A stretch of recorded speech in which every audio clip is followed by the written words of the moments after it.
तो दोस्तों justice league 2021 में डार्क साइड के किरदार से तो आप वाकिफ होंगे। सभी ने जस्टिस लीग 2021 और 2017 देखी होगी। 2021 में हमें डार्क साइड का एक्शन भी दिखाया गया है, तो आप सभी वाकिफ होंगे कि डार्क साइड डीसी का एक बहुत बड़ा विलन है, जो कि इससे पहले कॉमिक बुक्स में और कार्टून में आपने देखा है, लेकिन फर्स्ट टाइम जस्टिस लीग 2017 और 2021 में आपने डार्क साइड को इन एक्शन देखा है इन मूवीज के अंदर। लेकिन आपको ये नहीं पता कि ये किरदार किसने अदा किया है, बहुत कम लोग इसके बारे में जानते हैं।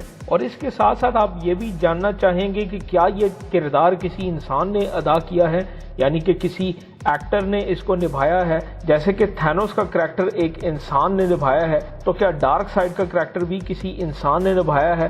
तो इसका जवाब है नहीं। ये 3D एनिमेटेड करैक्टर है जिसको वेटा डिजिटल के हुनरमंद लोगों ने डिजाइन किया है, जो कि विजुअल इफेक्ट्स के सुपरवाइजर हैं। बहुत बारीक बीनी से लाइटिंग का इस्तेमाल इस तरह से किया गया है कि आपको जो करैक्टर नजर आ रहे हैं वो हकीकत से बिल्कुल करीब लगते हैं। तो इसीलिए बॉस हॉलीवुड को नंबर 1 कहा जाता है आज भी, जिनका मुकाबला दूर दूर तक नहीं है। और इतना डिटेल काम इन्होंने सिर्फ 7 महीने में किया है, जो कि एक नामुमकिन बात है, क्योंकि 2500 से ज्यादा इफेक्ट्स को क्रिएट करना कोई आसान बात नहीं होती। तो अब मैं आपको बताता हूं कि डार्क साइड की जो वॉइस है, जो वॉइस कैरेक्टर है, वो किसने अदा किया है। तो उसका नाम है रे पोर्टर, एक अमेरिकी अदाकार और ऑडियो बुक नैरेटर यानी कि ऑडियो बुक रावी हैं, जो जैक स्नाइडर जस्टिस लीग में डीसी कॉमिक्स के विलन डार्क साइड की तस्वीर कशी कर रहे हैं। रे पोर्टर ही वो शख्स हैं जो कि डार्क साइड की वॉइस ओवर कर रहे हैं, और ऐसी वॉइस जिसको सुनने के बाद आपको रियल में लगता है कि डार्क साइड ही बोल रहा है।